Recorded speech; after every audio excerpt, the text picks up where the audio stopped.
आज हम multiple integral के इस पार्ट में डिरिचलेट इंटीग्रल का एक मोस्ट इम्पॉर्टेंट टॉपिक करेंगे। ये बेसिकली ट्रिपल इंटीग्रेशन का ही पार्ट है। ट्रिपल इंटीग्रेशन अगर आपने पढ़ा है, ट्रिपल इंटीग्रेशन पे ही ये टॉपिक है। बिल्कुल सारी चीज़ें बिल्कुल वैसी ही लगेंगी आपको। अगर आपने ट्रिपल इंटीग्रेशन को अच्छे से समझा है तो इसमें कोई दिक्कत नहीं होने वाली। थोड़ी सी बेसिक चीज़ें अगर आपको पता है तो ये टॉपिक आपके लिए बहुत चुटकियों का खेल है। इसके पहले मैंने आपको काफ़ी चीज़ें बता दी हैं। डबल इंटीग्रेशन करना, पोलर कोऑर्डिनेट निकालना, change of order of integration, triple integration, area and volume, सारी जितनी भी मैंने चीज़ें बताई हैं, अगर आपका जो मैंने आपको अप्लाई करना सिखाया था, अगर आप वो सारी चीज़ें अगर आपको समझ में आ रही है ना, तो इस टॉपिक में कुछ नहीं है। मैं कुछ आपको कुछ बेसिक बातें बताऊंगा। उस बेसिक बातों को अगर आप याद रखते हैं तो इस चीज़ को अप्लाई करना है। कोई कुछ नया इसमें कोई चीज़ नहीं है। उसको अप्लाई करोगे आप, क्वेश्चन को आप सॉल्व कर ले जाओगे। मैं आपको कुछ चीज़ें बता देता हूँ जो जो अप्लाई करना है। इसमें क्या क्या चीज़ें हैं आपको नोट याद रखना पड़ेगा कि एक्चुअल में होता क्या है। देखिए, अगर हम डबल इंटीग्रेशन के लिए लगाते तो क्या होता है, एक्स अगर ए माइनस वन, बहुत ध्यान से देखिए क्योंकि आप एक बार देख लेंगे ये सारी चीज़ें आप बिल्कुल अपने कर ले जाएंगे। और डी एक्स डी वाई के रिस्पेक्ट में इंटीग्रेट है, इसकी जगह पे क्या ले सकते हैं, gamma of a gamma of b, और दोनों को ऐड करने में के बाद एक एक्स्ट्रा ऐड कर देंगे। ये चाहे दो के लिए हो चाहे तीन के लिए हो, सब में एक ही जैसा चलता है। ठीक है, मगर कंडीशन इसमें क्या है आप याद रखिएगा, ये वैलिड नहीं है तो आपकी सारी चीज़ें बेकार है। तो आपको ये चीज़ पता रहना चाहिए। तो फर्स्ट कंडीशन आपकी ये हो गई।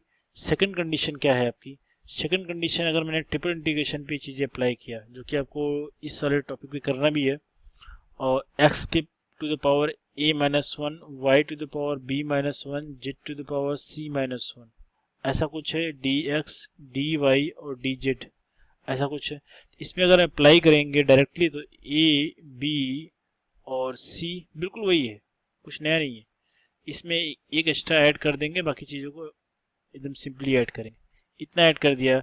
इसमें कंडीशन ये है x plus y plus z है इज लेस देन और इक्वल टू वन होना चाहिए। ये कंडीशन ऑलवेज सेटिस्फाइड होना चाहिए, मस्ट कंडीशन। ये मैंडेटरी कंडीशन है।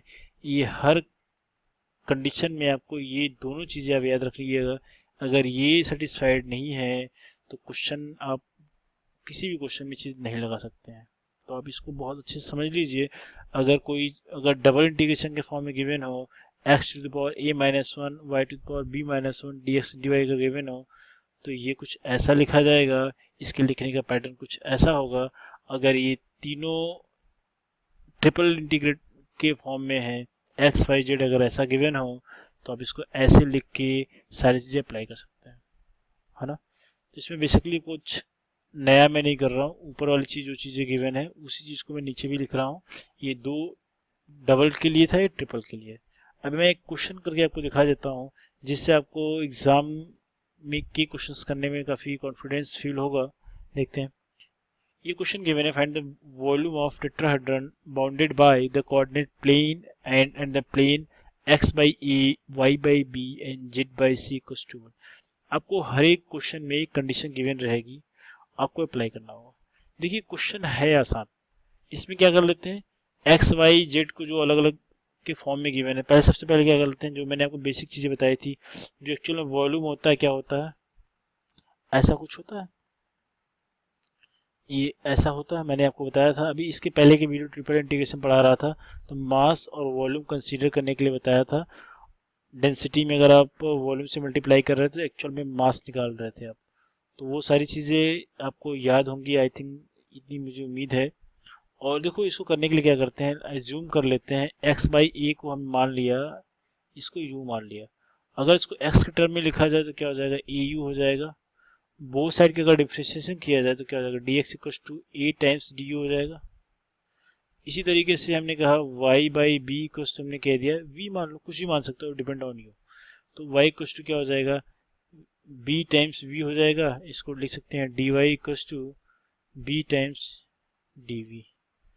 थर्ड केस लिख लीजिए, z by c equals to, अगर हमने कह दिया डब्ल्यू मान लो, ठीक है, तो जेड इक्वल्स टू क्या हो जाएगा, सी टाइम्स डब्ल्यू हो जाएगा। D z equals to c times d डब्ल्यू। तो ये तीन चीज़ें मैंने एज्यूम करके यू वी और डब्ल्यू के टर्म में हमने एज्यूम कर ली। अब इसको अप्लाई कैसे करते हैं बिल्कुल ध्यान से देखिएगा।